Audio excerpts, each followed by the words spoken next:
Welcome to a special episode about the need for a firmware update of our electric vehicles. Kailangan ba talaga itong gawin? May side effect ba ang pagpapa-update? Delikado ba ito? Yan ang mga tanong na sasagutin natin ngayon. At ano ang dapat gawin para maiwasan ang bugs ng pag-a-update? So, tara na!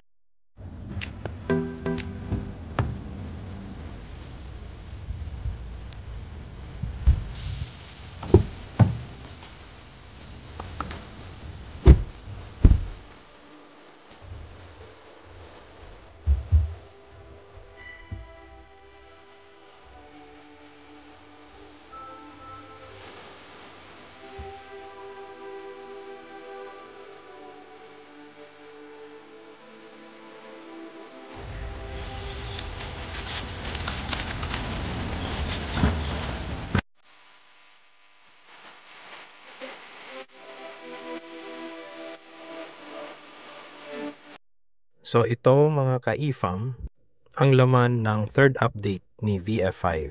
Sariwa pa ito at mainit-init pa. Noong July 5 lang ito inilabas. Specific siya sa VF5. Nakalagay dito ang mga problemang nais bigyan ng solusyon ni VinFast.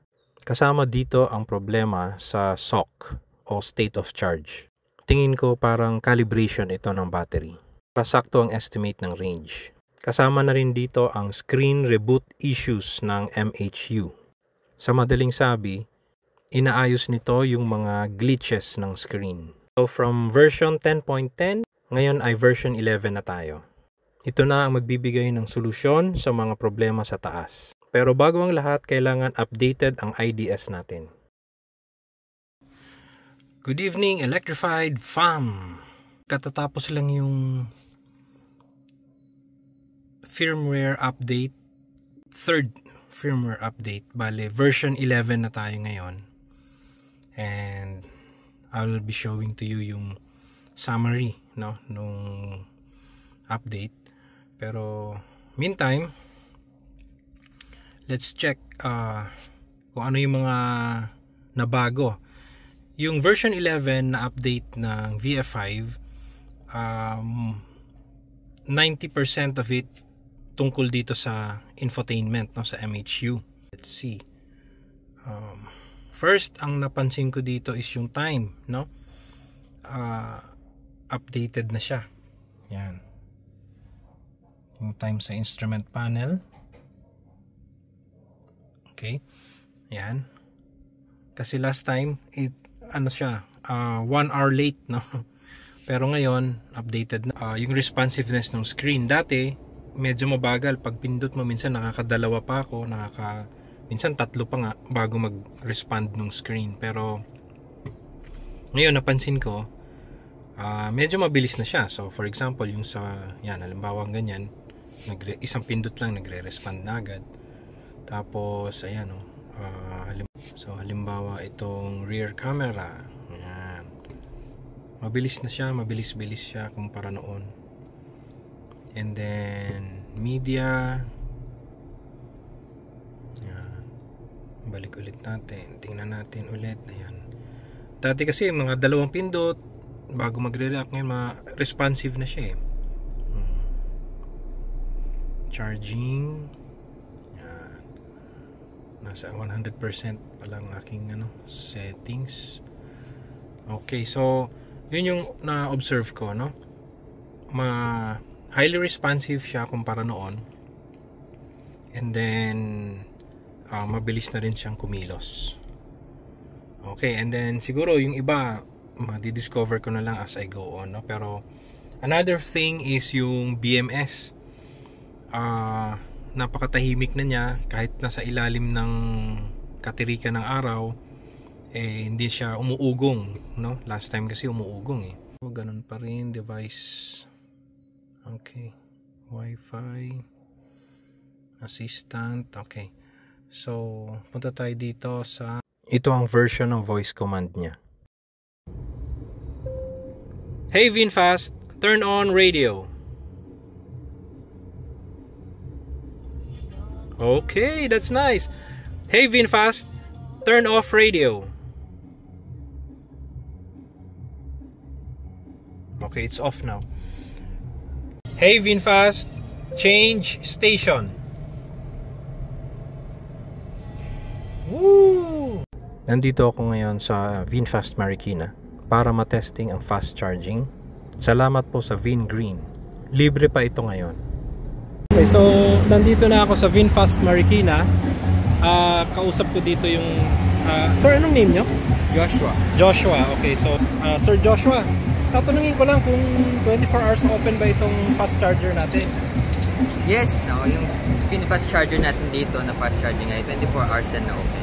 So kahit anong oras pwede sa ngayon. Kahit naman sa mga susunod 24 hours to na open. Ayun. Okay, so good news sa atin yan, mga ka-VinFast. Okay?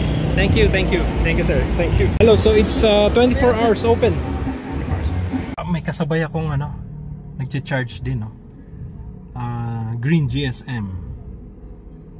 So just come here, park mo lang yung vehicle mo, and then isaksak mo lang, automatic na siya, magche-charge na agad.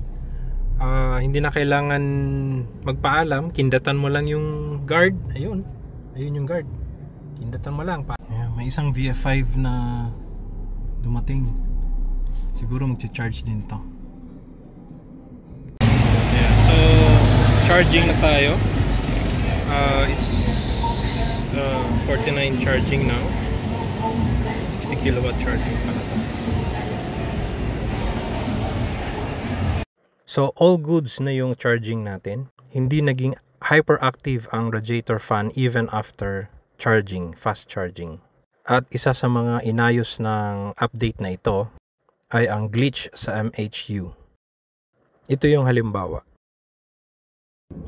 So, dumating na tayo sa conclusion ng ating video for this segment. Balik tayo dun sa tanong, kailangan ba mag-update parate pag merong dumadating na available firmware updates? So, need ba talaga na magpa-update tayo, mga EV owners? So kumbaga, is it a must na magpa-update tuwing may dumadating na available firmware updates ng ating mga electric vehicles? Yun ang tanong. Ang isasagot ko dyan, base sa experience ko, okay? Para talagang real world experience to.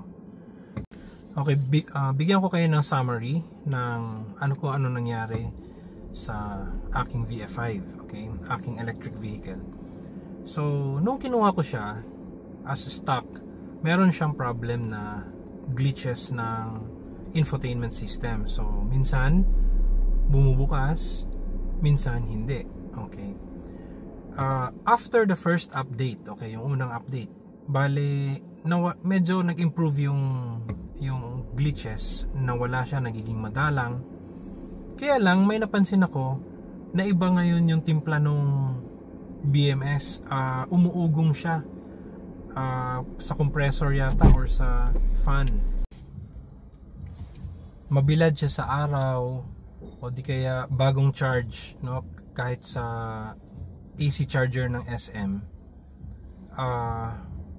pag pinaandar mo afterwards, grabe ang lakas ng ugong niya, so maririnig mo, nakakairita. Okay, so however, after the second firmware update, nawala siya. Okay? So, yun ang napansin ko. Yung glitches naman, mas lalo siyang naging madalang. Ayan. Pagdating ng last week nga lang yata, third firmware update, tinawagan ako ni Sir Aris of VinFast EDSA. Thank you Sir Aris of VinFast EDSA. Sabi niya may available na daw na update. So syempre hindi ko tinanggihan, pinuntahan ko, dinala ko yung VF5, and after the update, mga 1 week na siguro nakakalipas ngayon, mas tumahimik yung makina, I mean yung motor or something, yung compressor. Kahit under the heat of the sun, kahit bagong charge, which yun nga tinesting natin sa fast charging, mas mabilis iinit yung battery nun. Pero hindi na siya umuugong. Ang ganda na nung ano niya, nung behavior niya. And then yung glitches, so far wala na talaga, wala pa akong I encounter as of now sa glitches. So what can I say? Okay, so what can I say? Yung pag-update, merong magandang ginagawa, no? Which I am happy for VinFast, kasi masyado silang aggressive, no? Ramdam ko yung pagka-aggressive nila, sunod-sunod yung paglabas nila na update.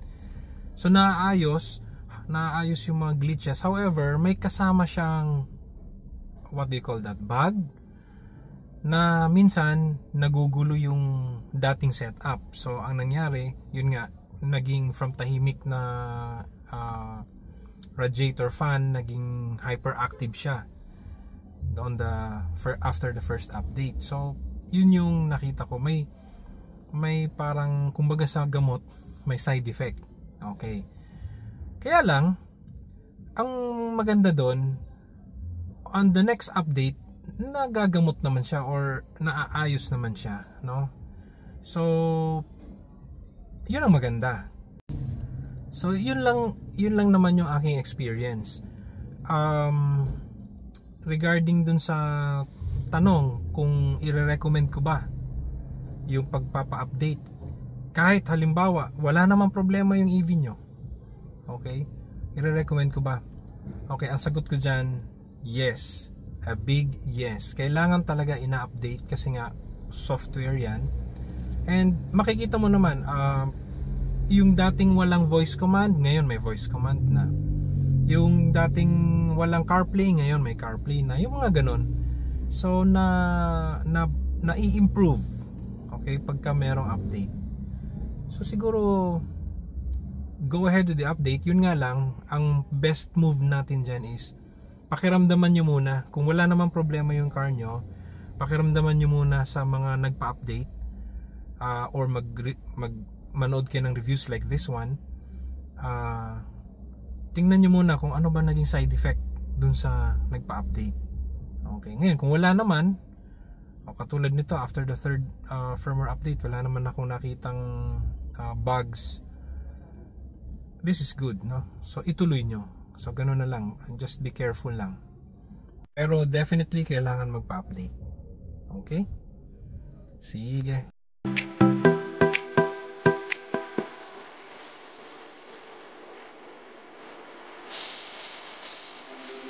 Pag may available na update, sige, just take it, no? Grab it, kasi this will improve eventually yung mga sasakyan nyo, mga EVs nyo.